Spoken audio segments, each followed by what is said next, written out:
Hello everyone and welcome to another episode of Reel Me In, a movie podcast where you didn't really ask for it, but hey, I'm going to give it to you anyways. This is a podcast where I talk about anything, everything, anything about movies. I'm your host Chase Lee, and hey guys, listen, if you were searching on the internet for some like weirdo bestiality porn, or searching for that gay porn because you hate gay people so much like LeFou and Beauty and the Beast, and you're not a movie fan, you accidentally came across my podcast, well hopefully my guest and I can convince you to be one. This is episode 173, and so if you are new, welcome. Hopefully I didn't scare you off with that terrible, shitty setup. What I do is I look over some movie news and trailers that drop throughout the week, commentate on them, and then of course have a review of movies that come out, this current weekend, and then of course box office results for the weekend. It is it's a lot of fun. It's an okay podcast. So if you want to go spread it around to people and tell people it's a decent listen, then you can do that. I would vastly appreciate it. So, but like I said, I am not alone. Joel is back once again. He was literally on 2 weeks ago when we discussed Logan. So, Joel, what is going on? Oh, not much. I know originally I should sort of lay out why I'm on this podcast. Specifically speaking, obviously, like generally speaking, I like this podcast, so I'm happy to be on it. But specifically speaking, there was a bit of news, and I think we're probably going to start out with that bit of news, that I hate so much, so much that I wanted to come on the show. I was originally possibly scheduled to come on next week. I know that that's in question. I assume that you're not going to have a show next week. But anyway, and then this news came out, and I was like, you know what? I'm going to talk about Beauty and the Beast, but I am looking forward to ripping Warner Brothers a new one with regards to this piece of news. And so other than that, I mean, I've been having a pretty good weekend. So yeah, we Joel and I had our date yesterday, and we went to go see Boss Baby at 10 in the morning, which was why. Very romantic.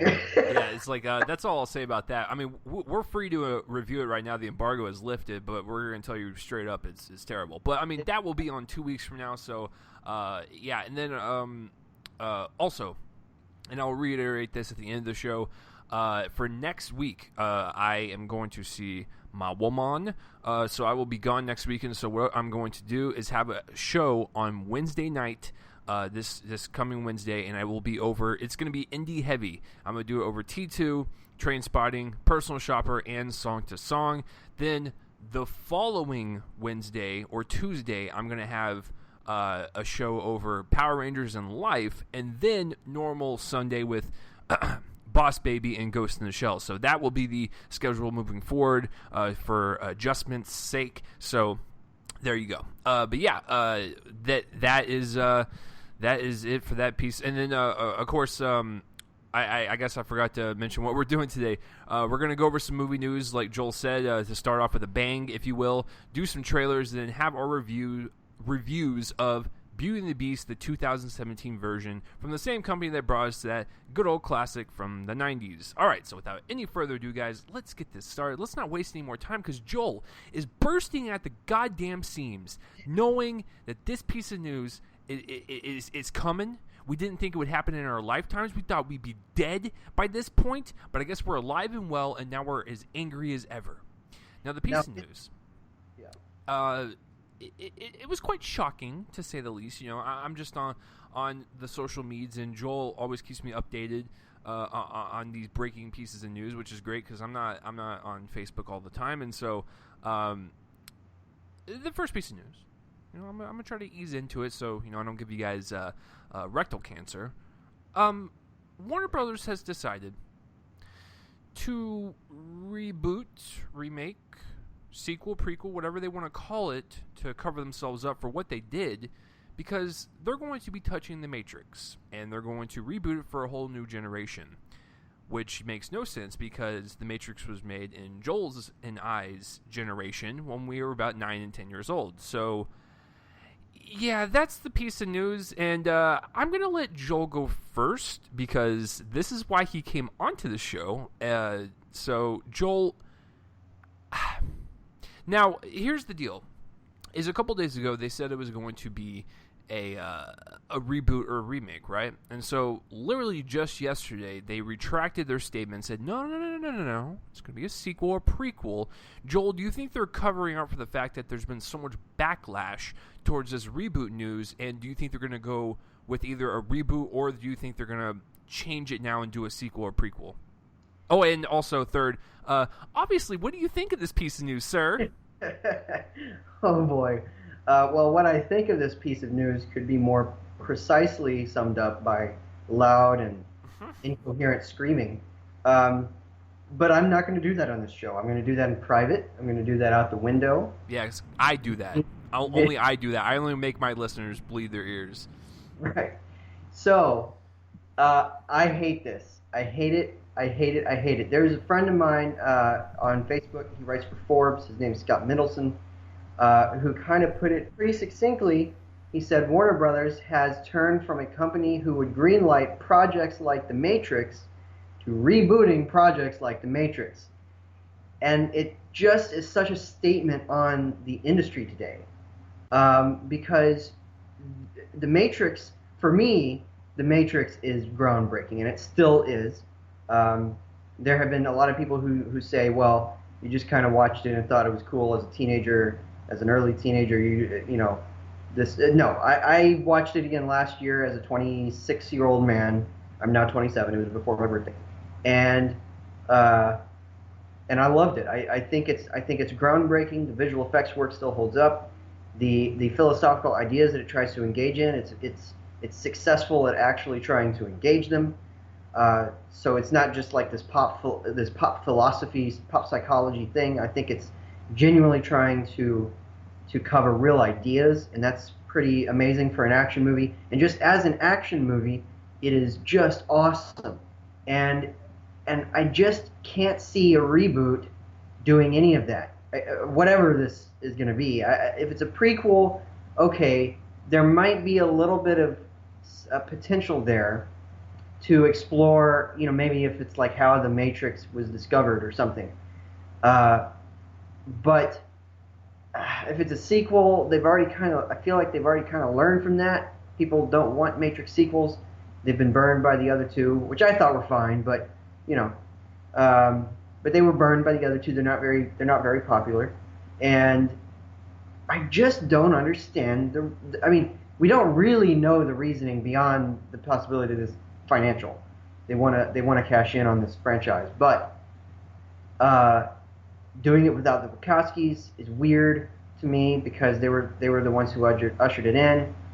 Rebooting it with a new cast, okay, that's probably expected. And the one interesting thing here about the cast is that Michael B. Jordan is being looked at, and I like that guy, and that's a good sign that they're putting somebody talented as the face of the new franchise. But man, I just don't understand it. It's just they're cashing in on everything they have licensed right now. I mean, sometimes they do it for reasons that are fun, that are kind of self-deprecating, like Lego Batman with all the characters, all the villains that they licensed and brought back in the finale. That was cute. Sometimes they can be self-deprecating, but then sometimes they can just make decisions like this, and I don't want to sound like some pessimist. I'll give it a chance, but I'm just not looking forward to this. And I just hate this bit of news. It's my least favorite news out of Hollywood in years.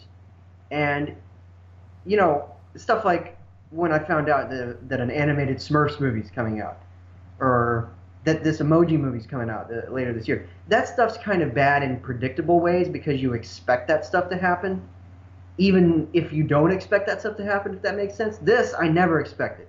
I never expected that they would take something that, even at its worst, was praised for its originality and reboot it. Like, that's the opposite of originality. That's going against the grain of what originally drove this to exist. And I just don't like it. I just don't like where this points Warner Brothers. Anyway, so that's my rambling rant of a thought. I mean, yeah, it's one of those things where like we expect remakes and reboots to happen. It is inevitable. But can you at least like like for the Matrix, like, can you make that happen when Joel and I are both dead, like 100 years from now? Then that's fine.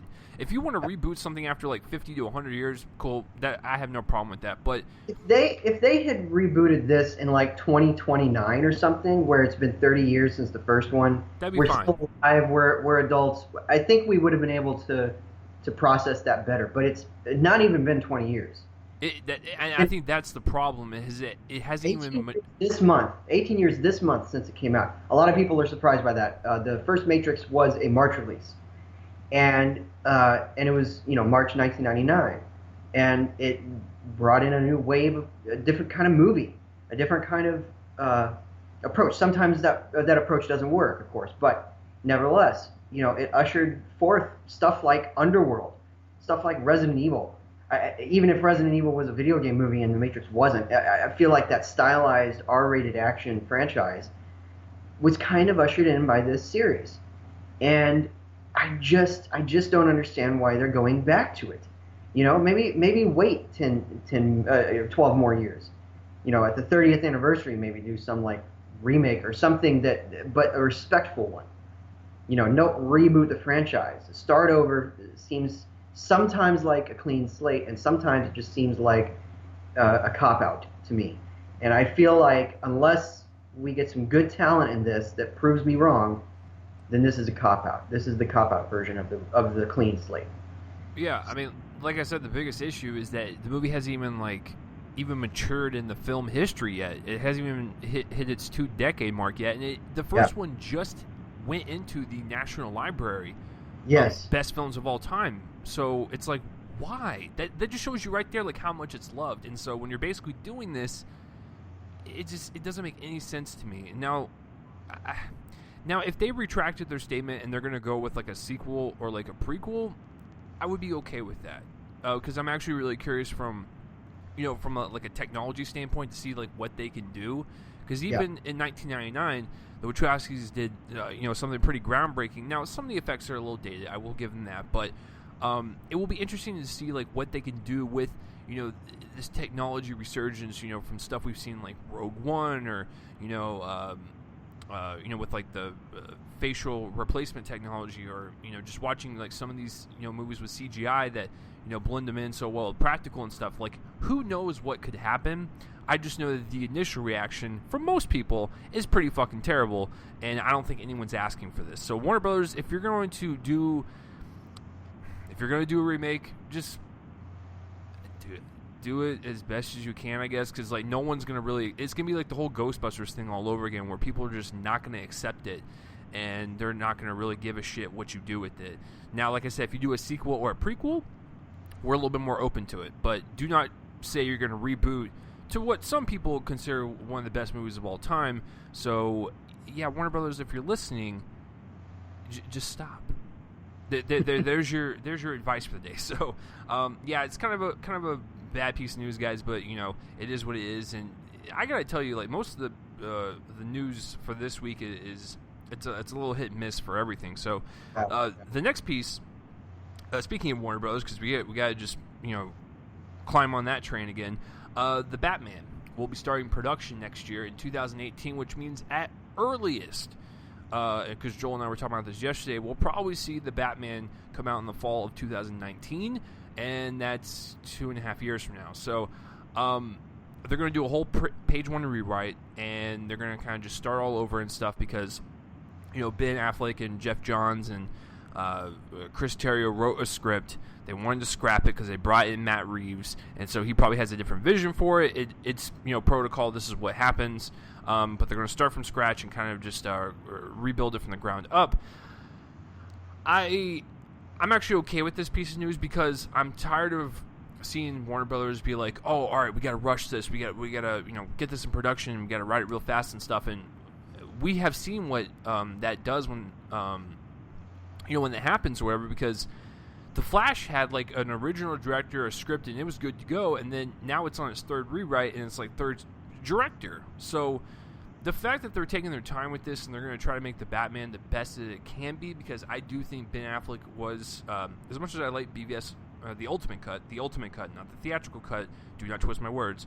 I think Ben Affleck is one of the better parts about that movie, so I think everyone is curious to see what he'll do in his next steps as Batman in his solo film, because we'll get to see him again in the Justice League, but I'm really curious to see what Matt Reeves is going to do, considering the fact that he did a really kind of dark sequel with like Dawn of the Planet of the Apes, and I thought he did a pretty good job with Cloverfield, and I actually like the Swedish Let the Right One In remake, Let Me In, so I think he's a talented director, and he's going to bring something special to it and really kind of capture this kind of dark, gritty Gotham tone to it, and so I'm looking forward to it quite a bit. Joel, does it bother you that they're starting production next year and we won't see a Batman until at the very earliest 2019? It's really weird to me because what you had is a weird dichotomy, because what you just described was very possibly what they're doing, which is taking their time with it. And yet they also have announced that because of some schedule shifting, they want to rush a movie into production for 2018. Apparently there's like 1 of 5 or something that they could do. I don't know if they're like taking some public poll or just going to choose or something within the company, but I feel like it's probably going to be something like Sirens, which is the I think it's the one with Harley Quinn, right, or something. Anyway, whatever it is, that one could be The Flash, could be anything. And so they're going to rush that one into production, yet at the same time, they apparently care enough about the Batman to take it slow, to possibly release it in summer or fall of 2019. It's very weird. I feel like this is going to feel in 2020 or something like they introduced the Batman too early in the series, because what you'll have is a movie, or well, 2 movies in a row, not in a row, but you know what I mean. You got a series of movies here where Ben Affleck appears as Batman. You have, of course, BVS. You have Suicide Squad briefly. You'll have Justice League this year, and then after Justice League, potentially 2 years later, finally a standalone Batman movie. And it just feels so weird. It feels like a weird place to put that. It's like placing Iron Man after Avengers or something. You know, that's what it feels like, because there's a comparison there. I feel like Iron Man and Batman are kind of the equivalent of each other in their respective comics, and so it would be like Iron Man coming out after Avengers already introduces to him or something, and it's just weird to me.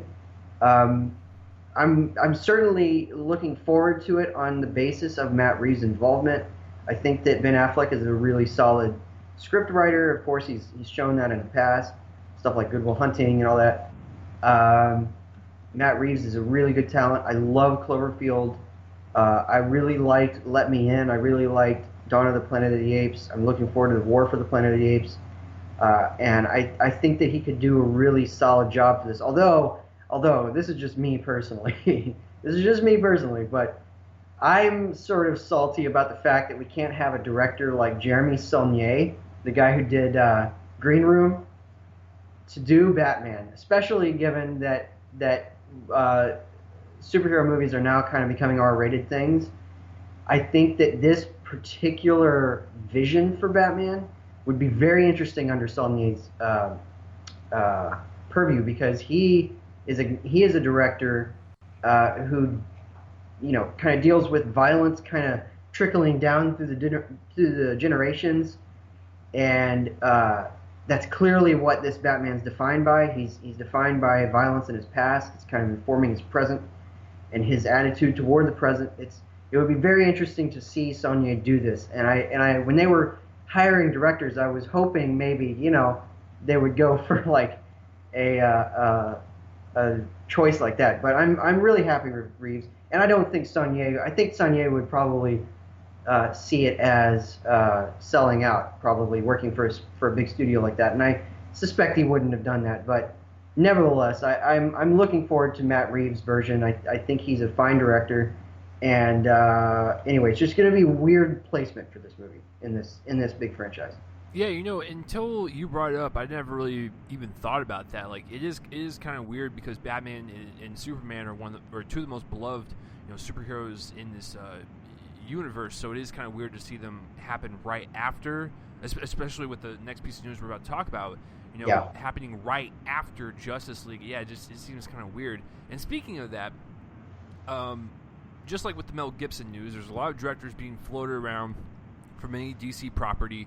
And this one is interesting considering the type of movies he makes. Matthew Vaughn, good old Matthew Vaughn, director of X-Men First Class, Kick-Ass, Kingsman. If you want to talk about it in the comic book realm, he's done other stuff, but this is what he's done comic book-wise. He is in talks to direct Man of Steel 2.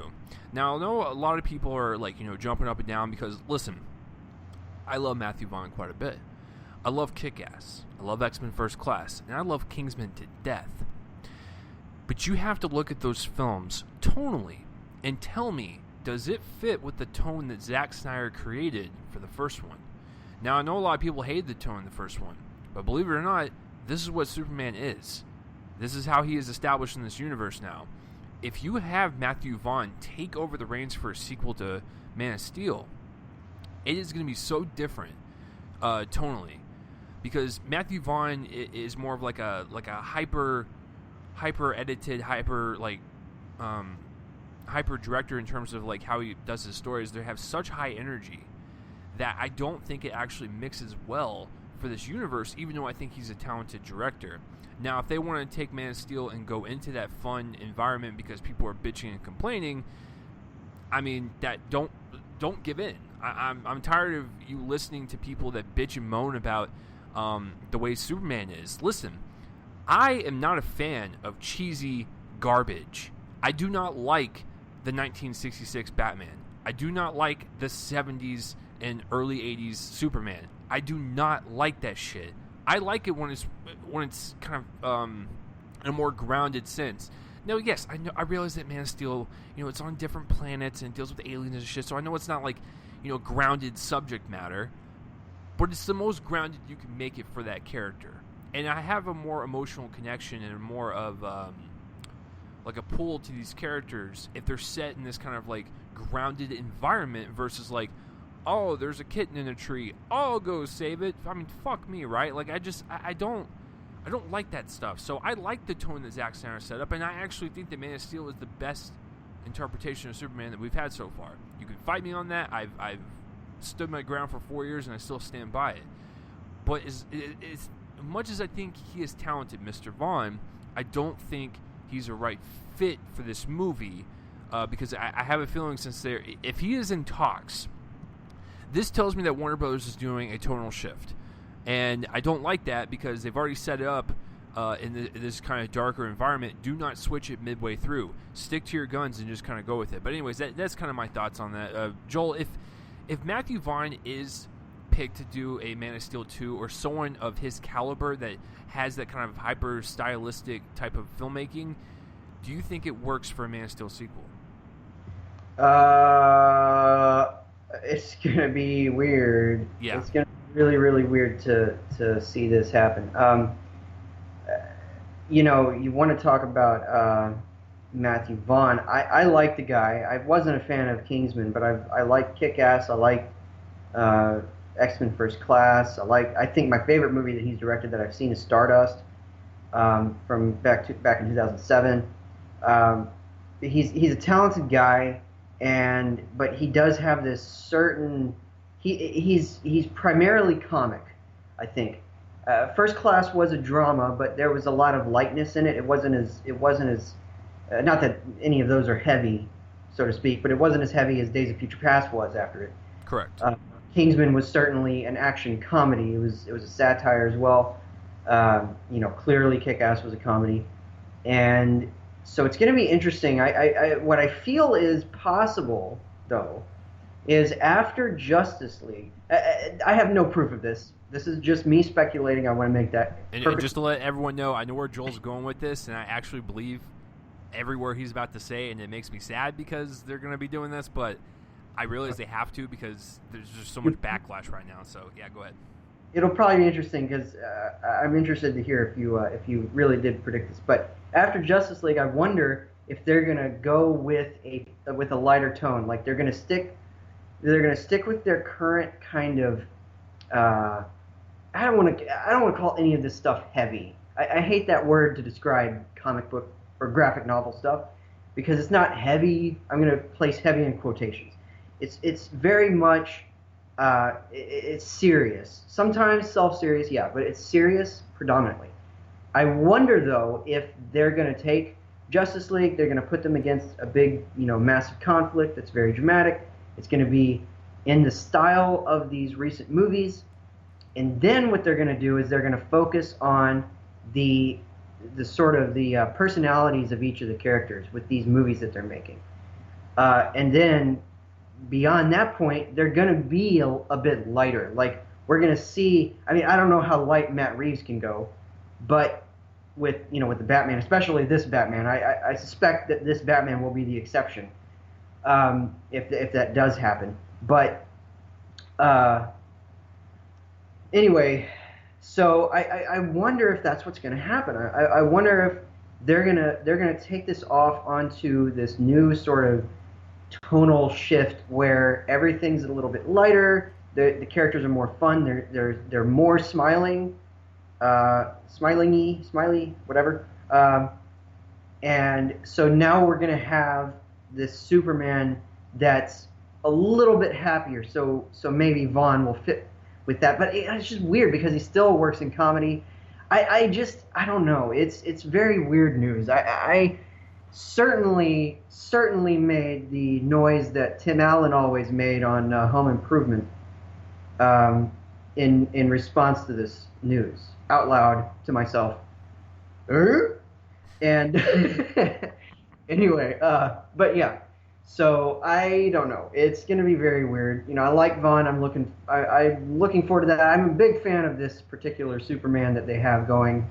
I think he's the most interesting that they've had in the movies. So I'm looking forward to seeing what they can do with him. But man, it's it's a weird bit of news.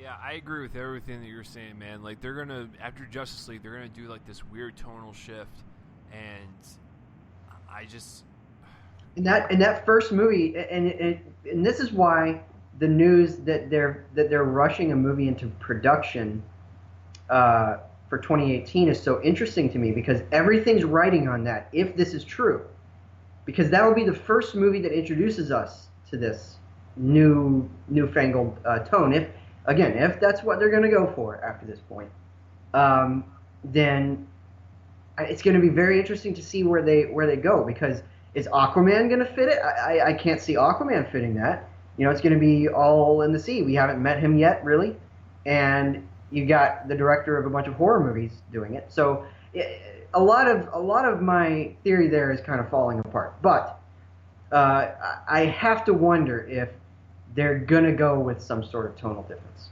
because they've gotten a lot of flack for. In 3 cases now, a lot of movies being so people will call themselves serious. So I have to wonder if they're listening to that and they're going to shift, and how awkward the shift is going to be, and like what movie is it gonna feature in the first time. I feel like Man of Steel 2 is going to be probably the 2020. When's that going to come out? It has to come out at least by 2020, and that's 7 years after the original. Like that's bizarre. Yeah. If they wait longer than that, it's gonna be like, what? Why are you making a sequel 8 years after the first movie? Yeah. Because they've already got a pretty good schedule. So where are they planning to put this? It's very strange to me. So anyway, that's my. I don't know what they're doing. Like when Iron Man came out, and everyone loved it, and that's the kind of tone they went for. It was like that light, kind of good-hearted type of comic book movie. There's a lot of humor in it. There's good action, and it had some darker moments, but it was a nice blend. When you introduce your whole universe with Man of Steel, and you're like, this is our tone, and people backlash it, and you go, oh, maybe we should change it, like, you do not have the balls to just stick with your fucking plan. I don't give a shit. These crying fanboys are like, that's not what my Superman is about. I don't care. This is what you wanted to go with. Just fucking stick with your plan. So, whatever. If you want to do a shift after Justice League, I hope it works for you, because I like the kind of darker tone you're going for. It's very different from Marvel. That's why I like it. So, I'm not saying Marvel's like all happy-go-lucky. Like, just look at fucking Civil War. That had some dark-ass moments, and that's a Disney film. So, whatever. I'm tired of talking about it. Warner Bros., get your shit together. All right, next piece of news. Moving on from comic book movies, we have Girl in the Spiderweb, dated for October 5th, 2018, from Sony Pictures, and this is the sequel to the Girl with the Dragon Tattoo. And if you guys remember this film, 2010, we had David Fincher direct it, with Rooney Mara in the lead role, and Daniel Craig as the person that she communicated with. So the sequel is dated, right? So you're like, oh shit, David Fincher's coming back. No, he's not, fam. So basically, they're going to redo everything in terms of cast and director. Now, they don't have a cast picked out yet, but they do have a director, and his name is good old Fede Alvarez. I like Fede Alvarez. This is not a problem to me. I like the Evil Dead kind of reboot they did in 2013. I actually really like it. And then I really like Don't Breathe. I think he's a very talented director. He really knows how to create like atmosphere and mood. So he's definitely not David Fincher, but he can definitely do a good job adapting this source material and making it his own. But the casting kind of bothers me, because if you're going to start out your movie with Rooney Mara and Daniel Craig and they're not coming back, that just seems kind of odd to me. And I realize it's a whole money thing, and Sony's a bunch of cheap asses, or maybe it's scheduling, I have no clue, but I think it's very odd that you're going to kind of redo everything, but it's also going to be a sequel. But Fede Alvarez as a backup pick is not bad, so I'm curious to see what he does, but at the same time, I'm kind of disappointed because they're not having the original people come back, and I don't know how I feel about a sequel overall. It's just kind of like, whatever. I'm excited to see what Fede does, but at the same time, it's the casting, and do I really want to see one? So I'm a little mixed on this. So Joel, what say you? I really have very few thoughts. I was not a fan of the Fincher movie. I'm not a fan of this material in general. A lot of my problems. A lot of my problems with Fincher's movie were inherent to the material, not his directing style or anything like that. It was just the fact that the material for me is kind of bad airplane novel material that becomes really like off-putting bad airplane novel material. It's kind of a series that is premised around just one-note misogyny to me. It's not a girl power thing, and I don't understand why it's considered a girl power thing. I hope that if they do this, from what I understand, it's a reboot. And it's not really a sequel, because the sequels were there was the original Swedish trilogy, none of which I don't like any of those either. The Swedish trilogy was Dragon Tattoo, and then Played with Fire, and then Hornet's Nest. Yeah. None of them were good, and I think that this is I think it was sort of a reboot novel from, not the author, because I think he's passed on, but there was somebody else who wrote this novel. It wasn't Lars, whatever his name is, Stieg Larsson. Anyway, it wasn't him. It was somebody else who wrote this, and I think that it's sort of a reboot of the series, in which case I hope that they fix the one-note misogyny, maybe make the characters more interesting, because right now Elizabeth is not interesting to me. The guy, whatever his name is not interesting to me. I'm excited to see what Fede Alvarez does, because I think he has an eye. I wasn't a fan of Evil Dead overall, but I liked the way he directed it. I like Don't Breathe. I think he's got an eye for, as you said, atmosphere and mood. Unfortunately, I feel like this series is basically just atmosphere and mood. There's really nothing going on, unless this book is different. I haven't read the books, but anyway, I don't have much thoughts. If they cast somebody as Elizabeth, I want it to be Emma Watson in a shocking, you know, against type role. I think that would be interesting. I think she has it in her. That's my dream casting. But I suspect Jane Levy will be in it. Probably. Because he's worked with her so long. So anyway, yeah, that's I don't really have much to say about this.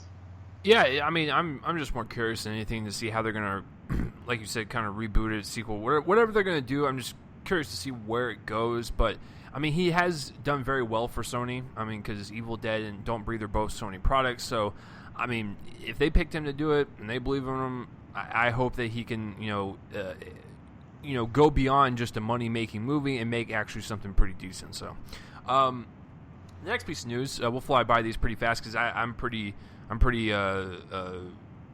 quick on the rest of the news and trailers. The Fly, the 20th Century Fox owns the rights to that, and they are going to do another remake. And now you're probably thinking, oh my God, they're going to remake Cronenberg's The Fly. Well, Cronenberg's Fly was also a remake of the 50s Fly. I actually kind of like this method. I like the fact that they're going to basically do a remake like every 30 years. It's kind of cool because when you look at the 50s version, black and white and whatnot, it has like kind of that Twilight Zone kind of simple feel to it. You look at Cronenberg's Fly, it's straight up body horror, and it has like this really cool type of feeling to it. Just it's very unsettling. It's gross, but you're also very fascinating, and you want to keep watching it. I like the fact that they're doing one every 30 years to kind of push technology and see what they can do with it and see how they can kind of modernize it and just do something different. Like I said, each one of them have like a different tone to them. So I'm actually curious to see what they do with this Fly remake, and I'm okay with them doing it like they're doing like every 30 years or so. So that's it for me. Joel, what about you? I don't think I've ever discussed this with you. Did you like Cronenberg's The Fly, and what do you think of this? I haven't seen Cronenberg's The Fly, but I've seen the 50s film, and this will give me a good chance to update myself with Cronenberg's version. I love the 50s film. It's a lot of fun, and I like this idea too because there's no stakes involved. There's no stake. Nobody's gonna really like super duper care about the fact that this is being remade. People are gonna be excited to see a new version. It's interesting material for sure. I mean, I remember being very intrigued by the 50s film, and I'm excited to finally watch the 80s one. So I think that this is a good method as well. I think it's going to be interesting to see who they cast. I feel like they could get some big names with this. They could get a good director. I think that people are going to be excited for this to see what they do, because right now you're at this technology kind of hotspot where it's you could do anything really. You could do a mix of practical effects with motion capture, or I guess CGI, or you could do motion capture or whatever. I mean, it's kind of a lot of potential there. So I'm a fan of the news, but with the big notification, I haven't seen the Cronenberg version, and I'm kind of mad at myself. I love body horror sci-fi, so I should have watched it, but. Well, Joel, if you would like, just off record, this is not, the viewers don't care about what I'm about to say, but I'm seeing Joel on Tuesday. Joel, if you want, I can bring the Blu-ray and let you borrow it. Awesome. Yeah, absolutely. Love that. Yeah, what's really funny is I actually had never seen Cronenberg's The Fly, and I love David Cronenberg, and I always thought to myself, like, why the hell have I not seen this? I saw it at a pawn store for $3, and I was like, I ain't going to pass up on this, so I totally blind bought it. I love it. It's like a weird Frankenstein tale with like some really awesome practical effects. Like it's some of the best, and that's 20th Century Fox. Like I said, I'm okay with you doing this, and I'm excited to see what you do with it and what kind of take you go with it.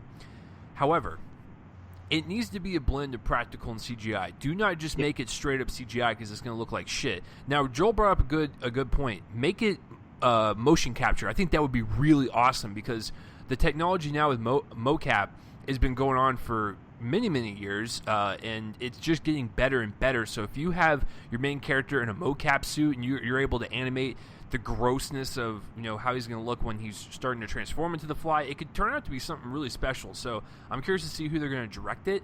who's going to direct it, who's going to be in it. It's going to be a lot of fun. I'm cool with this. So, and the last piece of news, guys. And with the motion capture, you have that practical element because it's a person doing the acting. So you not just have this CGI character floating around in the screen. It's just there's a practical element there, and that's what I love. But anyway, go ahead. Move on.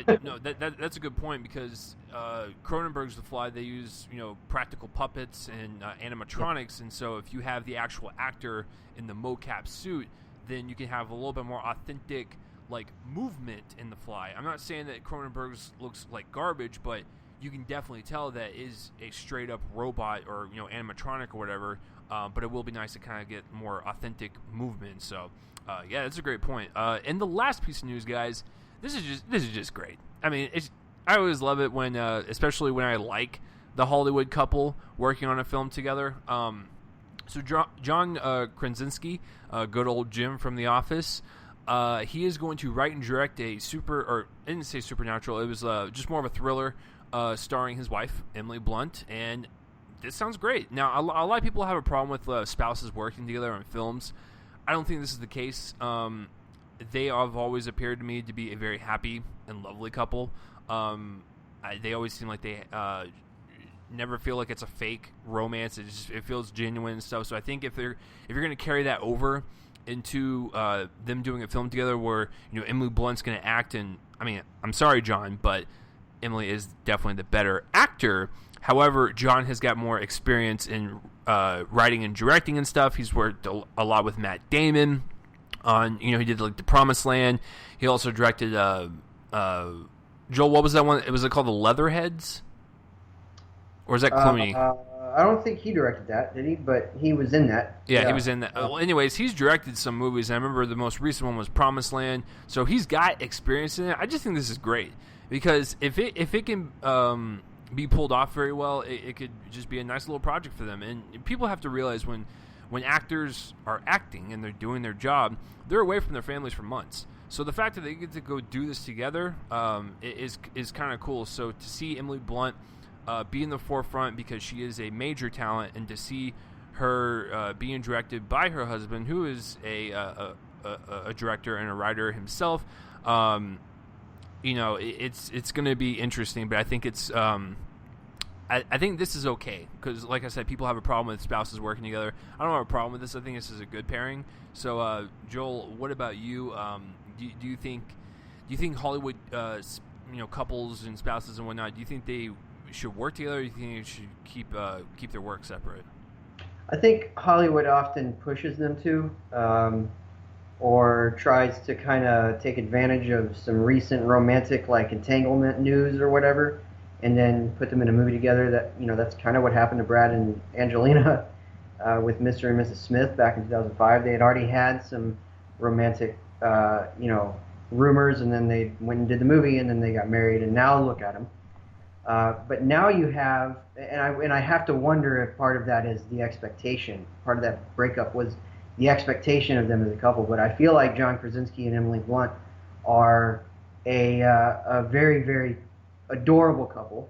First of all, it is so cute to see them together, and they clearly from this news feel comfortable enough as a couple to do this, because there's a level of professionalism that has to enter into the relationship that they already have. And that can often get in the way of things. It's just a professional relationship. That's how it works.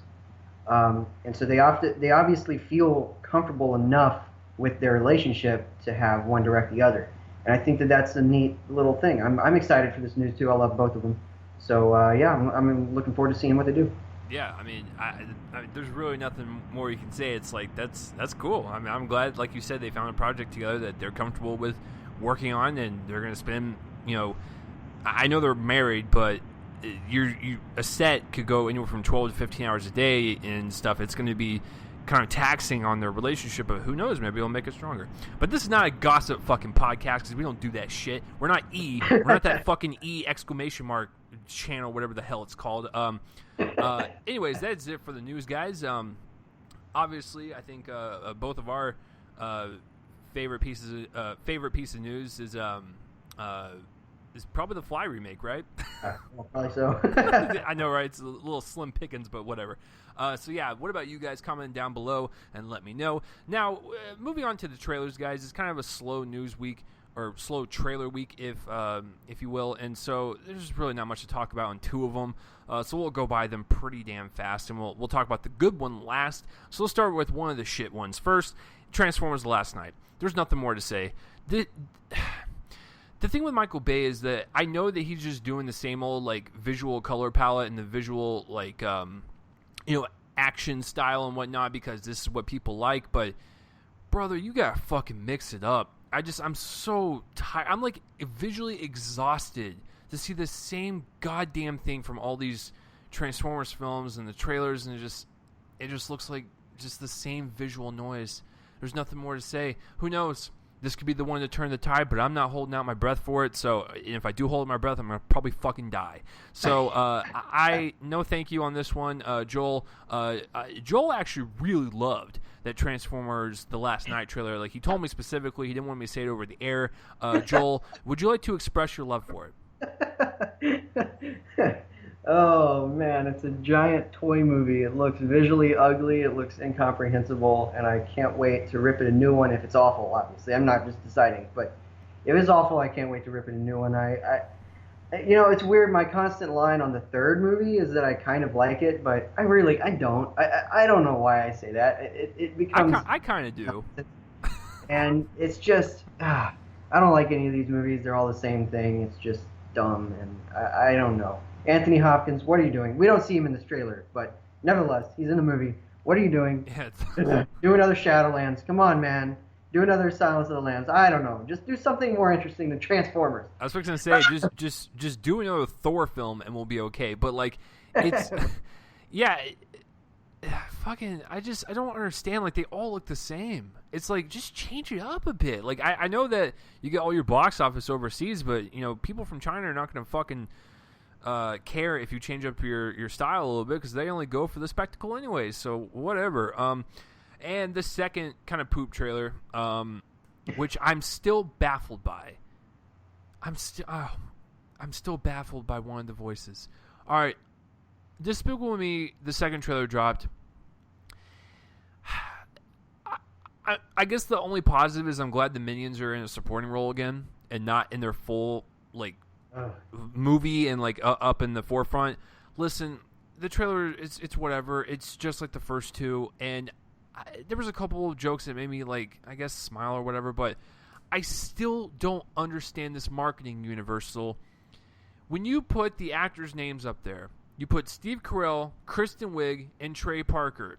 Kids are not going to know who fucking Trey Parker is. Stop advertising him, okay? It's already embarrassing enough that one of my favorite people in Hollywood is doing this fucking movie, which I still think, my conspiracy theory, that I think that the only reason he took this job is so he can get a fat paycheck so he can fund either a South Park sequel or fund another Broadway play. I firmly believe that's the only reason he did this, because if you watch Trey and Matt in interviews, the guys behind South Park, they do not like Hollywood.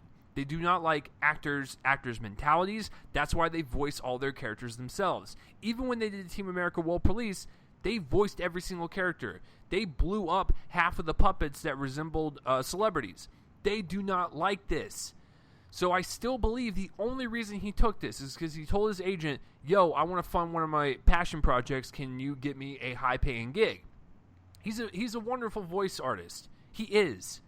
But why is he doing this movie? And also, stop advertising his fucking name. These kids are not going to know who he is. Now, even when parents know who he is, they're going to be like, why is the South Park guy in a Despicable Me movie? Like, they're just going to be more confused than anything. So hide his name. Just play the movie. Let it die in the existence. Don't bring up his name again. I don't want him to be associated with this. And then we'll just carry on and live our lives, okay? But yeah, I don't really care for the trailer. And as soon as I don't care if I spoil the trailer. His twin brother shows up, and his name is Drew. It's Drew and Gru, and it's probably the most annoying thing I've seen in an anime movie since The Boss Baby from yesterday morning. So I'm okay with never watching these movies again. The first one was cute, I guess. The second one was cute, I guess. The Minions movie, no thank you. So that's my thoughts on that. Joel, take it away. Well, I'm just gonna say I've always been baffled by Trey Parker's involvement. I'm not as intimately involved with everything that he's been a part of. I've really only watched a few episodes of South Park. I never saw Team Oh, America. Joel, you gave me a heart attack. I'm sorry. My heart Anyway, but I hurts. was still baffled because I know his attitude toward Hollywood. I mean, I know their attitude toward the Oscars, for instance. But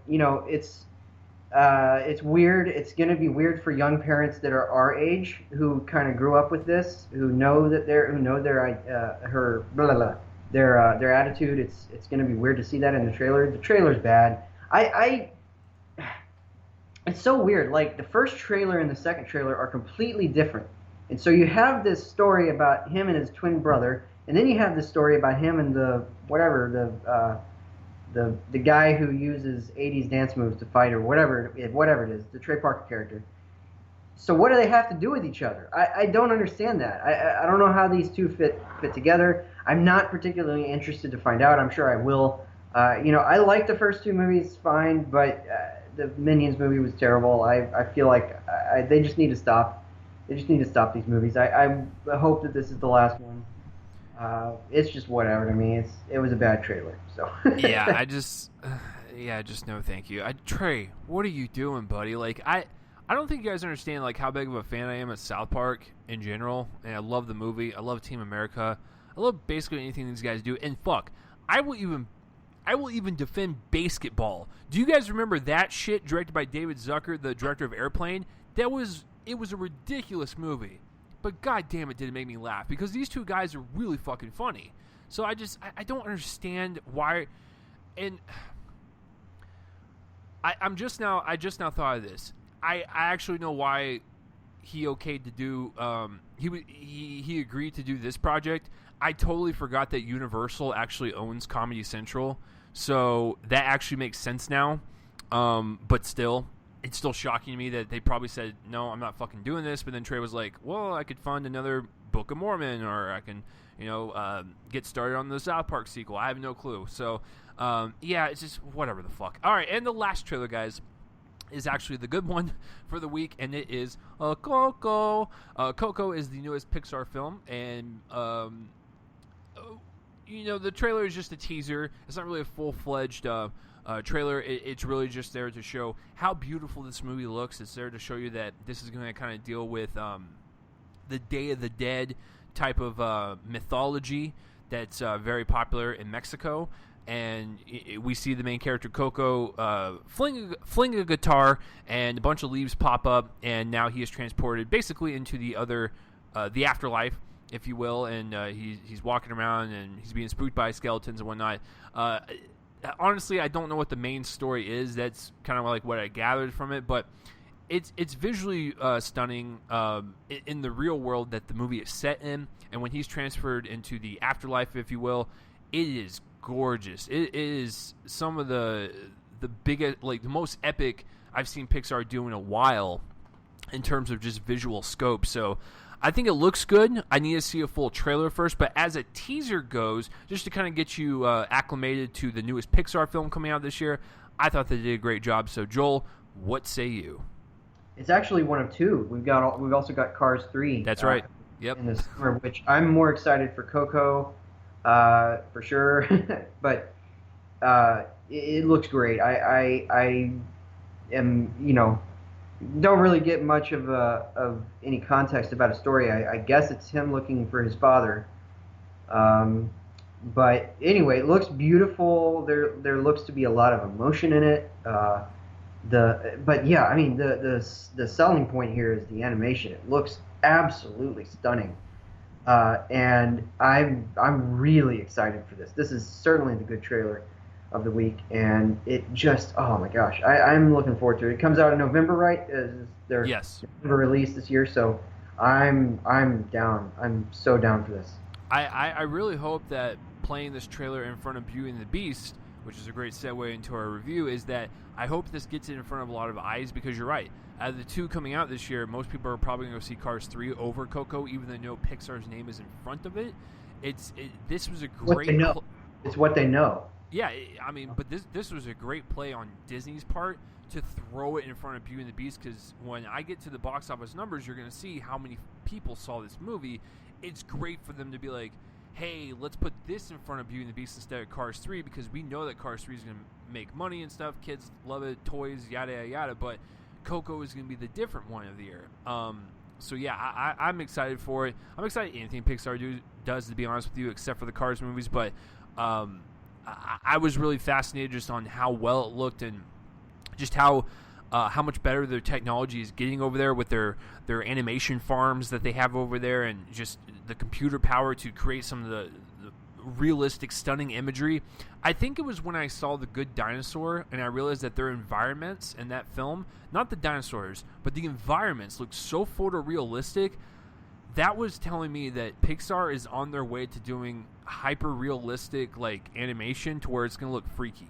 And they're on that path, and it's going to happen at some point. But yeah, this one looks really really great. And to all the people comparing it to the Book of Life, that Guillermo del Toro produced film that came out a couple years ago, who gives a fuck?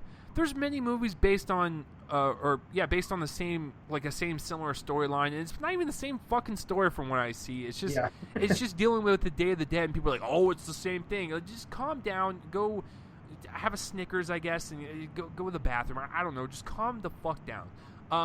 Anyways, that's it for that trailer, guys. It's kind of a slow trailer week, but whatever.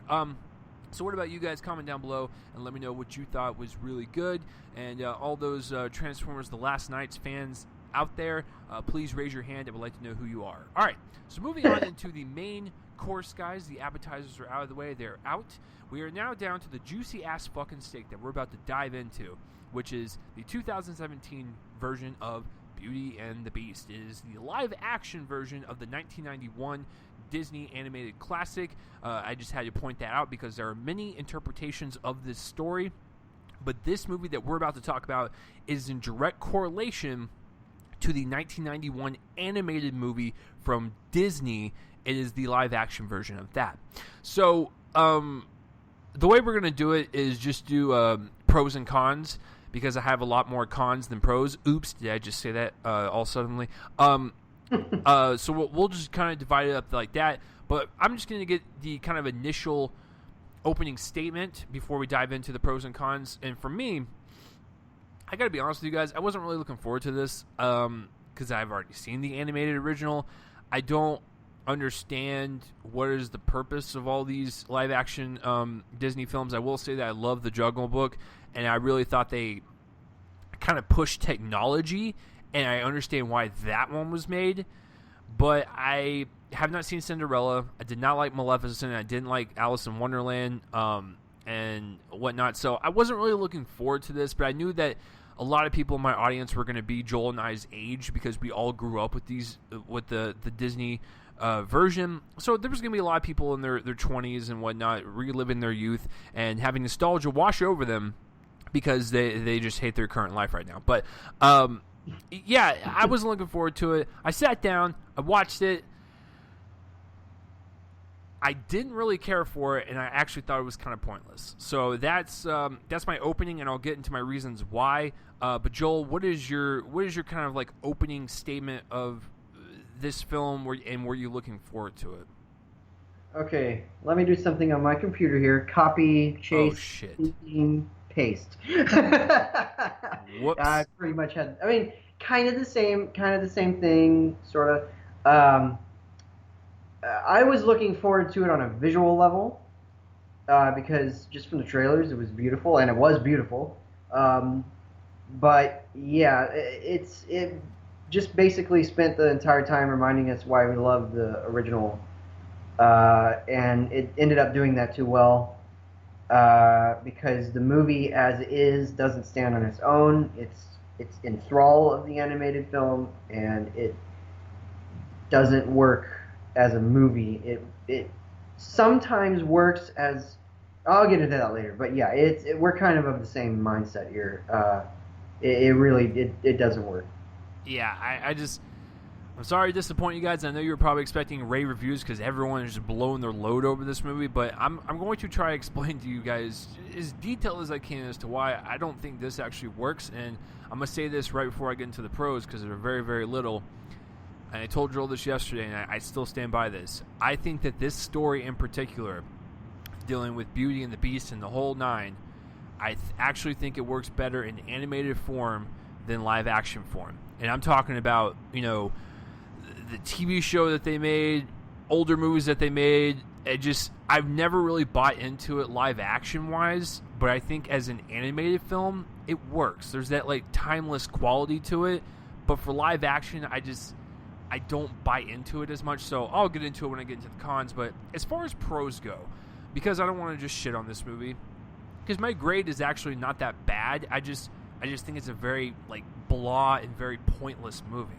But for the pros, though, I will say, and this is probably going to get nominated for a couple technical things, but the production design, the art direction, and the costume design are absolutely wonderful. There's no mistake about that. I think it looks good. It's a lot of colors. It's a lot of artistry, whether it be in the costumes or the sets or whatnot. And that's also a negative. It works against it. But as far as a visual level, just straight up eye candy, it is absolutely gorgeous, and I absolutely dug the visual look of it. I guess another positive, I do like some of the acting and some of the characters. I think Luke Evans as Gaston was entertaining to watch, kind of a dick, but very entertaining. Josh Gad, I thought, was a good LeFou, and I thought he had some great comedic timing. And I also really like Kevin Kline in the movie as Belle's father. I thought he had the, most heart to him. He felt more human than most of the characters in the movie, and I really kind of dug his subtle performance. And in terms of the other acting, I thought Ewan McGregor and good old Ian McKellen, a.k.a. Ganito or Magdolf, whatever you want to call him. That's the combination of two of the best characters ever. Good old Ganito. I thought their chemistry was really great, and I thought the kind of comedic timing that they had was adorable. It was fun to watch, and they had some really good pieces of dialogue. So I will give it that. And as far as that goes, that's it. That is all of my pros. I know it's really short, but I'll get into the cons in just a second. So Joel, what about you? What are some of the things that you kind of liked about it before we point out the glaring problems with it? Yeah, I feel like our thoughts are going to be very much alike on this podcast. It looks gorgeous. I have to wonder, if there's going to be a movie that has better production design this year, because this work is stunning. Everything is stunning. The village, the provincial village that Belle's a part of, the woods that Maurice gets caught up in. The castle is amazing. It's sort of a twist on the Disney castle that they open with, and I like that. They actually used that at the beginning of the movie. They when the Disney logo kind of clears away, it's the castle.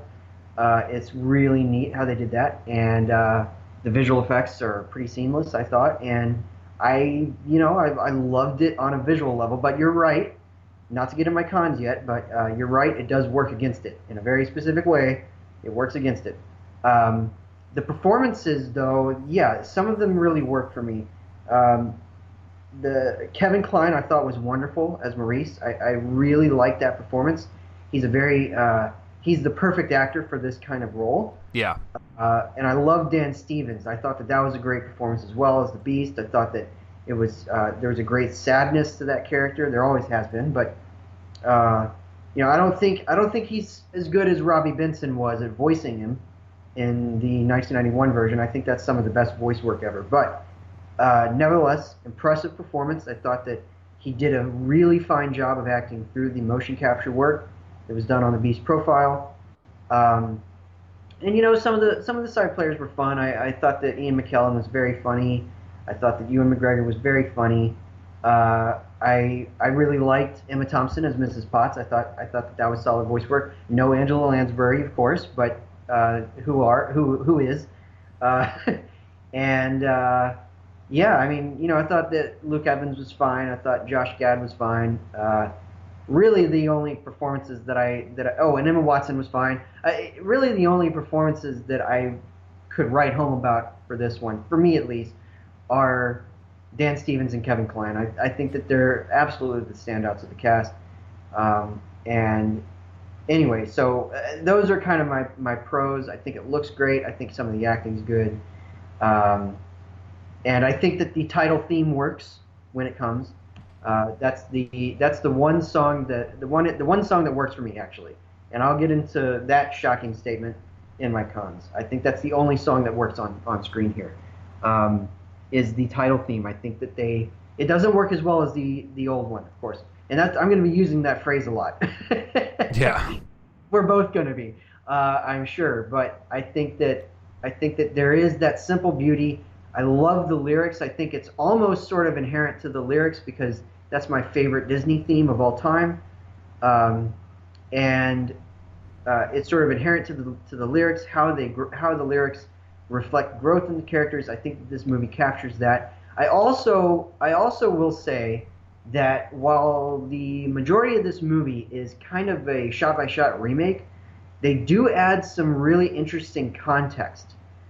We learn a little bit about the Beast's pre-Beast kind of attitude, so that it gives us a clearer picture of who he was before. Not very clear. We don't spend a lot of time with him. But we do get a little bit of context that really wasn't in the animated movie. I kind of prefer the animated movie's version of it because what they do is they frame it in a storybook adventure. And so they don't have this big, the prologue here that we have in this movie where we're actually introduced to the prince and all that. But what I'm talking about is later in the movie, it kind of gets us into his childhood just a little bit, just enough so that it plants the seed so we understand the tragedy of the character. And I think that works. And I think that there's a subplot with Belle's mother that I think they should have gone more into it, but the addition of, we learn where the mother has been, or what happened to her during the interim. But those are really very small things in the movie, which is mostly just a facsimile of the animated film. So those are my pros. There's a lot more negatives to come. Yeah, I'll agree with you that I think the character of the Beast, it was interesting to see a little bit more backstory so you can kind of connect to him more and kind of understand where he's coming from and whatnot. So I'll give you that. All right. Oh God, this is gonna be tough. All right, so going on to cons, and I'm gonna have to break this down by section because there's a lot to talk about. I'm gonna start with the writing and directing of it. Like I said, on a visual level, I think what Bill Condon did was great. It was nice to look at. But the problem with the overall direction and the story is that what Joel just said, it is literally a shot-by-shot remake. There's really nothing new to it. Yeah, like I said, I don't think it works in live action form. I thought everything happened so fast, so quickly. Like, there was no build up to anything. It was just kind of like he was doing a checklist of like, okay, I need to hit this scene here. Next scene, okay, I got to hit that. All right, next scene, got to hit that. And there was no like structural flow to it. I just thought we're going from scene to scene that just didn't have any weight to anything. I thought the romance between Beauty and the Beast was very ham-fisted. I thought it was very sudden. Like, they literally like will hate each other when they first meet, and then like 2 scenes later they're having this montage of like, hey, they're falling in love and stuff. That did not work for me whatsoever. You want to talk about characters? I thought Belle in general, there was nothing to her. She could read, and she could try on a dress and dance, I guess. I didn't like that portrayal at all. I thought there was nothing to her. There was no substance. And to going to Emma Watson's acting, it was just facial expressions the whole time. There was a couple scenes where she actually provided enough emotion to her character to really kind of come across that she loves the Beast. But for the most part, I thought her acting was very bland. I actually did not like her in the role at all. I thought she was completely miscast. As far as the Beast character, like I said, I like some of the, like what Joel said, the backstory. But I thought Dan Stevens was also miscast. And he's a good-looking dude. I'm looking at my guest poster right now. The guy is a handsome-looking dude, right? I thought he looked terrible as the prince at the very end. I was like, this is who we're supposed to, like, I guess, swoon over, and like he's supposed to be like a prince or whatever. He just looks like a normal dude in a terrible homeless wig. So I thought that didn't work. And then besides Luminaire, Cogsworth, and Mrs. Potts, I thought all the other talking furniture and stuff, they were just annoying. I didn't really care for them whatsoever. And speaking of them, let's go into the songs. Because I already discussed one of my major issues, which was the rushed love story. I never felt like anything was genuine or had any weight. And to point on what Joel said, I totally agree about the whole mother thing. It was just mentioned and then it was gone. And it was like, well, okay, you could have really kind of explored that, but whatever. Yeah, so my other major issue is the music. Not only does none of the songs fit in this live-action film, it's just, like I'm telling you, Bill Condon was behind the camera going, all right, we got to do this song during this scene. Be Our Guest, that's the song. We got to do Beauty and the Beast while they're dancing.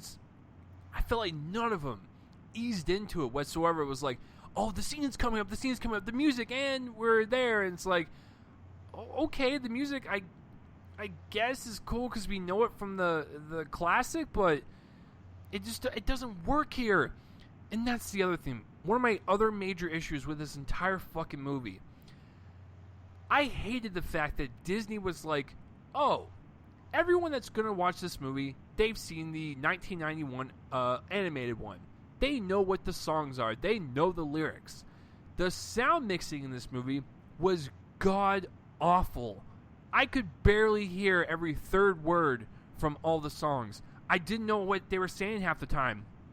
And I'm sure kids in my audience were like, they don't know what the fuck they were saying. It's just like, oh, the music sounds great. No, you got to hear the lyrics too, because they apply to the story at hand. Even though I didn't think it worked, you still have to understand what they're fucking singing about. So, whatever. I thought maybe it was my theater. I mean, but Joel is going to agree with me because he heard it too. I just thought the mixing of the music and the dialogue to the songs was just terrible. You could not fucking hear it. It was just music blaring, and they're just like, well, we can just assume everyone has heard these songs, and we're not going to try to bring in new people. It's just whatever, fuck it, right? Let's see, what else? I thought the climax of the movie was weak. It just happened, and then everything's fine afterwards. Like, it was just so fast. Everything was so goddamn fast in this movie. There was no time for anything to breathe. It's just, I get it. People say they love this movie because, like, oh, it reminds me of the original, because it is literally a shot-for-shot remake. But it just does not work. For some weird reason, I don't know how to explain it, but it works in animated form. It has, like, that magical, fairy tale, whimsical, whatever you want to call it. It has that timeless feel to it, that classic feel, because I think it works better in animated form. It just does not work here. And I guess another con/pro, because I forgot to mix them, is that the special effects. I think for the most part the Beast looks fine. The hair on it looks very realistic. It flows with the wind, if you will, as he's walking. Some of the Luminaire looks, I guess, creepy and fine. Cogsworth looks pretty cool. Mrs. Potts, no, I don't really like her or her little son Chip and their fucking facial expressions on the pot. I don't know. I didn't think it looked good. And then I guess the last thing, because I mentioned it in the pros, as much as I like the visual aesthetic of the film, it also works against it because it looks like a set. It just does. Every single scene looks like a set that Disney just built, and it didn't really have any kind of groundedness to it. I was just like, oh, I'm watching the set right now. I never felt like these characters inhabited an environment. I just felt like they were going through the motions. While it be very detailed and very colorful, I still thought it just worked against it. It did not have any weight to it. It felt like I was at a Disneyland ride or something. I don't know. So, guys, overall, I'm not going to give it a bad score because I think it's visually entertaining. I think there are, like I said, some cool stuff about it. But I think what it boils down to is that this is one of the most pointless live-action films that Disney has done out of their animated ones, and I just think it works so much better in this 1991 form. So, Joel, I hope I touched upon everything. I will let you take it away, sir. Maybe you can point out something that I forgot or just didn't discuss, or maybe you have a different spin on certain things. But what about some of the cons that just bugged you? Well, I agree with a lot of what you say, although I didn't mind the staginess of the sets. I know that we mentioned that it works against the movie. What I was referring to, in my opinion, what it does is it overpowers everything else. True. The style really, really overpowers everything else, and it's not really a case of style over substance, but it's a focus on style over substance. I think that they were really focused on making this movie look great. It wants you to know that it looks great. It really wants to remind you every second that it looks great. It looks great, and that succeeds. But it overpowers everything else because a lot of the drama here is inert. The drama that worked in animated form. I think the animated film was a masterpiece. It's probably my favorite animated movie, and it works in that form because again, it was a story. It was a storybook adventure. This really wasn't. It was just a movie that happened to have narration at the beginning that was telling us, that was kind of setting us up for the story. And in that case, it was just like this typical story that you'd hear, a fairy tale. And as a result, I felt like a lot of the drama, if it wasn't context into the characters, was kind of inert, very, very dramatically static. It didn't really have any forward motion. To get into the songs, though, again, the only one for me that works is the title theme. I have the same issue with you where it doesn't seem to fit in the movie, where it just kind of goes into the scene because it feels like it's an obligation. Nevertheless, again, I think that just on the basis of the lyrics and the meaning for the characters, I think that it works on that basis. But it does suffer from the problem with every single one of the other songs, which is that they felt the obligation to put them in there. Be Our Guest is an absolute trash fire. It looks horrible. So in the animated film, a friend of mine pointed this out. In the animated film, you had this fluidity to the characters, to the movements, because it's drawing. So when it became this big, blustery animation kind of explosion of a bunch of different kaleidoscopic elements in the image, that made sense because it's an animated film. Aladdin does the same thing with Genie's big song, in that film, but in this one it is a big gigantic rush of poorly edited CGI images, and the orchestration is too loud for the dialogue, for the lyrics. You're right. You were totally right there. In a lot of these songs, the orchestration is too loud, and they just kind of run on this idea that you've already heard the song, you already know the lyrics, you've already sung them to your parents 70 times in the car when you were 8, so you already know about a lot of these songs.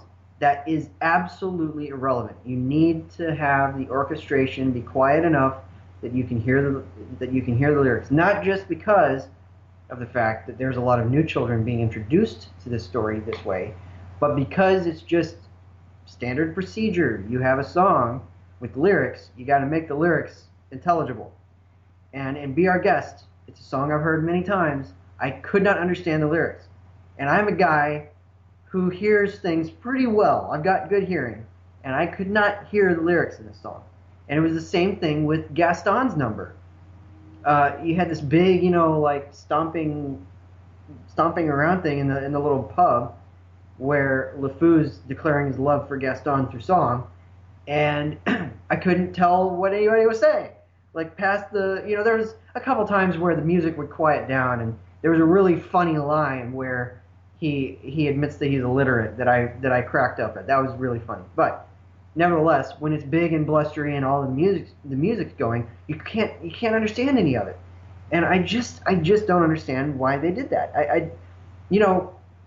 At the Academy Awards, this thing's going to be nominated for a lot of stuff. But musicals, generally speaking, are going to be nominated for sound mixing because of the effort put into it. And I really hope that they don't just coast by on the fact that this is a musical, then they sample, maybe the best song in the movie, which is, I think, on a mixing level, the title theme, and then just nominate it for sound mixing, because they're not going to watch the movie. They're not going to find out that all the rest of the songs are just garbage on a sound mixing level, and then they're going to just nominate it. And I really hope that doesn't happen, but it usually happens with musicals. It deserves to be nominated for a lot of stuff. Art direction, or production design, I guess is now called. I don't see the score getting in there, of course, but stuff like visual effects, I could see it getting in for that. There's a lot of really interesting work there, but the songs don't work, and that's a crucial part of this movie. And the new songs, then there are new songs. There's, I think, 3 or 4. I don't think any of those work either. They're just repeating what has already been said in the narrative, and they're just kind of unimportant. There's this little tiny bit that the Beast gets that would have potential to say interesting things about him, if not for the fact that the movie just spent its entire time saying all of the things that the song says about the Beast. Like, we already know all of this. We already know that the Beast already feels this way about himself. And then the song comes in and just tells us again. And it's just the laziest way to do new songs. Big disappointment. And so yeah, the songs are a big part of my con here, because I think that I can deal with the fact that this is a shot-by-shot remake. It's annoying, but the big thing here with Beauty and the Beast in particular is the songs. They're going to put so much in here, put a little more effort into them, and that's my big problem. So my grade isn't that bad either. I like some stuff in this movie, but yeah, we'll get to that in a second. But it's not that bad. I think we're kind of like a grade apart or something, but it's kind of close. We're definitely in agreement on this movie. Yeah, I mean, like I said, I know it sounds like I'm shitting on it, but there are a lot of issues with it that I think people overlook because it's Beauty and the Beast, and I love the 91 movie. I mean, I do too, but you have to look at this as its own separate thing.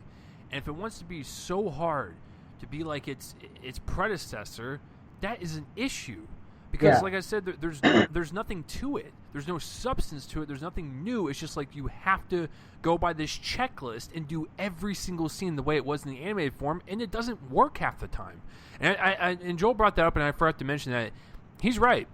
It's, like, emotionally inept. Like, all the dramatic stuff, like I said, they come in spurts, and it doesn't flow well with the movie at all. It's like, this is a happy-go-lucky movie, yay! And then we'll get into the dramatic stuff, and then they're like, you got fucking cry, audience, and it's like, it doesn't work like that. So, because I never felt emotionally invested as soon as it started, because like I said, everything looked so set-like and so fake, I couldn't draw myself into it, and I just, like I said, some of the personality of, like, some of the characters is what kept me interested the most. Like, like I said, Luke Evans, Josh Gad, and some of the, appliances or whatnot with Lumiere and Cogsworth. The personality of the actors accentuating through their characters is what kept me interested. Because I did not actually like Belle and Beast and stuff, and, as much as I like Dan Stevens and Emma Watson, I thought they were miscast, and it didn't work well. I didn't feel like they were in a romance. I just felt like, they fucking hate each other in one scene, and literally 5 minutes later, I love you, and it's just like, what? So, I no thank you on this one. I'll pass on it. I honestly don't want to ever see it again, but I will acknowledge it on some technical level, and I'll agree with Joel on that. He kind of convinced me. The Beauty and the Beast song, while it be very misplaced in the movie, the mixing on that was way better than anything else in the movie. So I will give him that. So, guys, overall, I just thought this was a pointless film. Like, you're literally going to walk out going, I want to watch the original now. And that's actually not a good thing. Because you want to have this one stand on its own. I don't think it will hold up at all. I don't want to ever see it again. However, on a technical level, I will give it a C+. I think it's a very average movie. It's very, very average. But I'll give it that slight edge upward because costume design and production design is very hard to do, folks. Like, you have to make sure every scene is meticulous in whether, you know, that person's wearing a dress and like what's on that dress and, you know, what's in the background, like, you know, what kind of props you're going to have and stuff. You got to make it like be set in this type of world and whatnot. So there's a level of artistry that has to go into these films with this type of stuff. So that's why I'm gonna give it the slight edge up, because that is a hard fucking job to do. So C+ for me. Very just blah, to be honest with you. I really didn't care for it, but you know, on a technical level, like Joel said, it will be nominated for some stuff. So Joel, I guess just wrap it up, sir. And what is that score that you're gonna give for it? Yeah, I'm sort of in the same arena as you. I'm going to give it a C, straight up C, kind of middle of the road. You know, there was some stuff I enjoyed. I grinned a few times, but it's kind of pointless. I grinned a few times at the production design, I should say. It looks great, but it's like you said, it's just kind of pointless. I want them to do more interesting things with these remakes, and they've done them. You know, I like Cinderella. I like Jungle Book. I like Pete's Dragon a lot. I've enjoyed ones in the past, but this one kind of fell flat for me. So I'm looking forward to Mulan, though. I think that would be interesting, but nevertheless, yeah, this one doesn't work. So straight up, middle of the road, C is my grade. And I'm gonna call it right now. I think just because I'm thinking about it, I think Mulan's gonna work tremendously. Like that calls for an epic live action story. You know what doesn't call for it? I actually think that this will suffer the same problem Beauty and the Beast did, and it only works in an animated form. I think the live action Dumbo is probably going to be terrible. And it's probably going to have like the same effect it is on this one, to where it's like, yeah, it works in animated form, but having talking elephants with fucking, you know, ears the size of mattresses, I don't think it's going to work in live action form. I'm not excited for Dumbo, but I'm very excited for Mulan, and they just announced actually that they're not going to be any songs in it, so it'll be kind of a more serious take on that story, and it's already a serious story. Yeah. So I'm looking forward to that very much so. Well, and it's also going to be a great film in today's time. You know, with like, you know, because the whole story is, you know, Mulan is a woman. She pretends to be a man to be in the army and stuff, or, you know, the war and whatnot. And so it's going to have some great commentary on, you know, today's times and modern issues with gender and whatnot. So it'll be very interesting. It's going to fit beautifully in today's time. So yeah, what about you guys? What did you guys think of Beauty and the Beast? I know a lot of people loved it, so please tell me why I'm wrong, and please tell me why you want to dislike this video and leave a hateful comment. That's totally fine. I understand, like, because I know that a lot of people love this, and I don't want to bring down anyone's spirits, but Joel and I have had a pretty blah week for movies, and it's just trending. Every single movie that he and I has seen this week, it's just been very blah, and God, I just really hope next Tuesday is going to make up for that. But yeah, so what about you guys? Tell me what your thoughts on Beauty and the Beast, the 2017 version, and of course the 1991 version, because Joel and I agree that it's one of the best Disney animated films out there. So going into the box office results for the weekend, this is going to be interesting. Joel, what do you think the top 5 is? Okay, I'm going to have you remind me. There were 2 wide releases this week, right? There was Beauty and the Beast and the Belko Experiment? Correct, yes. Okay, cool. I'm just trying to, like, plug that into my head, you know, kind of, not into my head, but plug that into my thinking process, because I think Belko Experiment's Blumhouse, so I think that they do pretty well. I don't think this one's going to be doing as well as Split or Get Out, though. So I'm going to say that, I'm trying to think.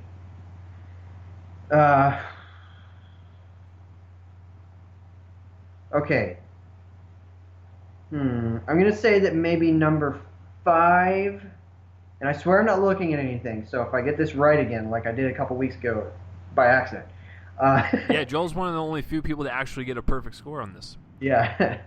And I feel like I'm not going to this time, because these are, I mean, I know that probably Beauty and the Beast is number 1 because it made huge bank, and I've already heard that. I don't know the number, but I've already heard that it kind of dominated this weekend. So I know that that's number 1. I'm going to say probably number 2 is Kong Skull Island,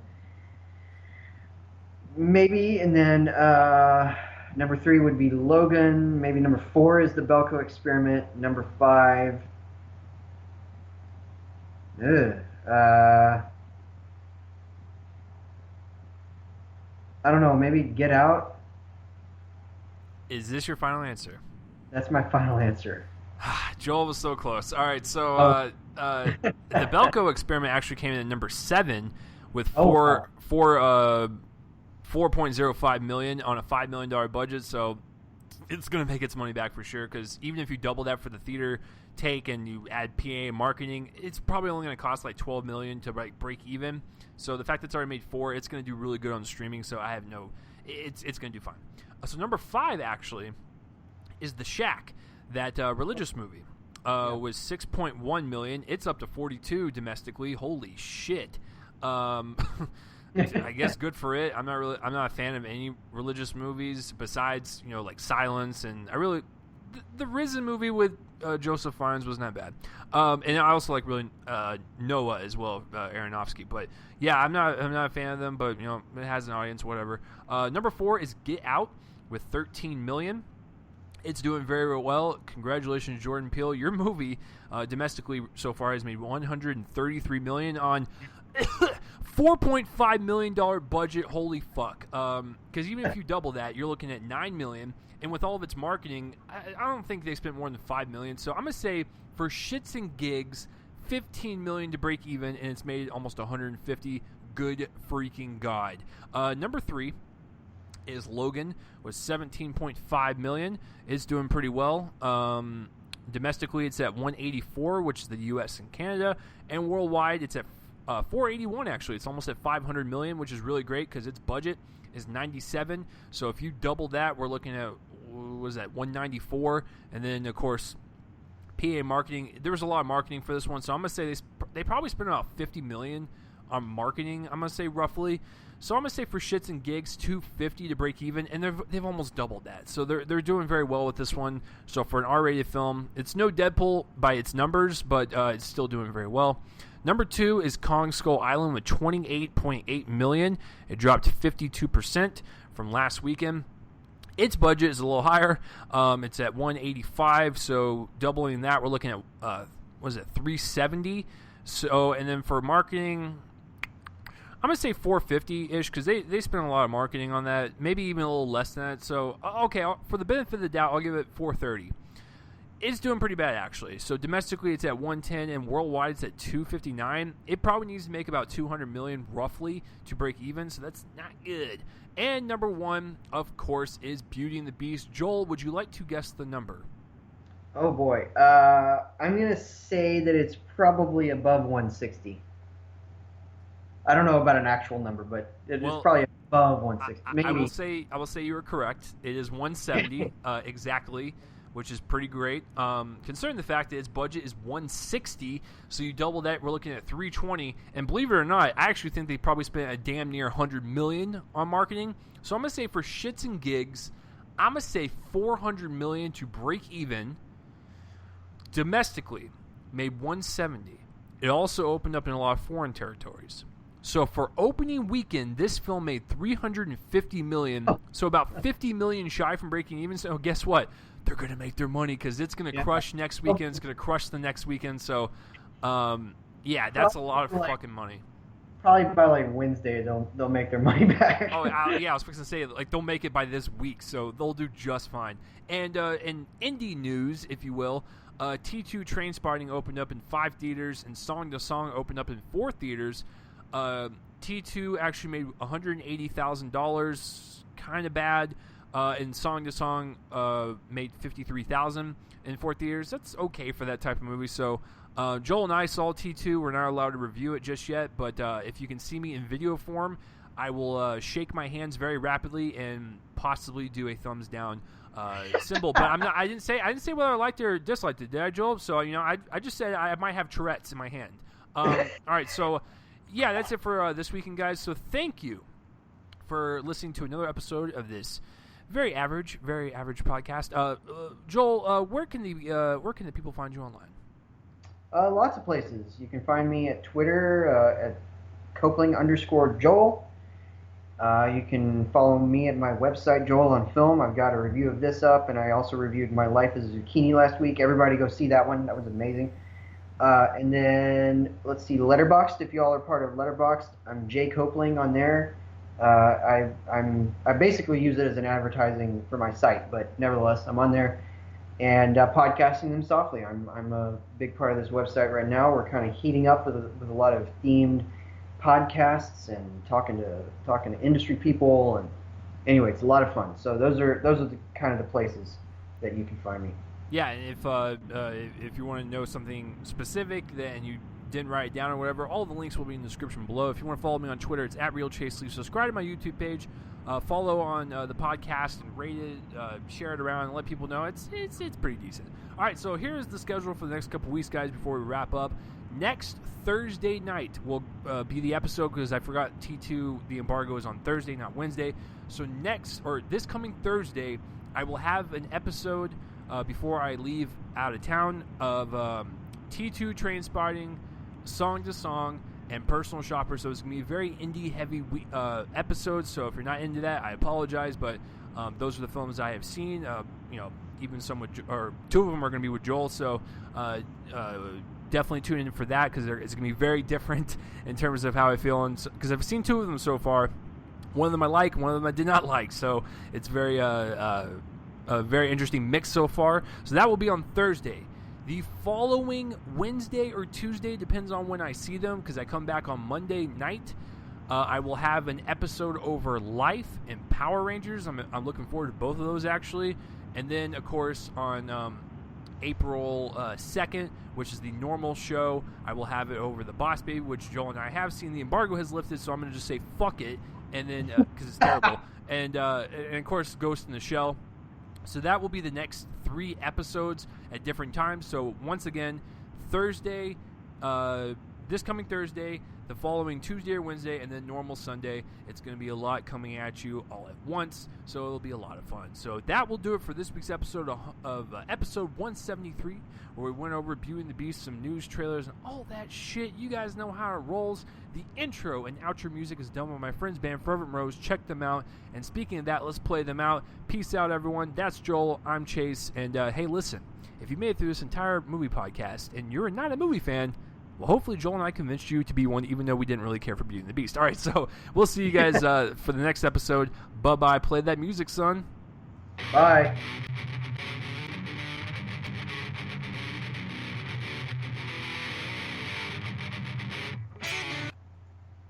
And we out.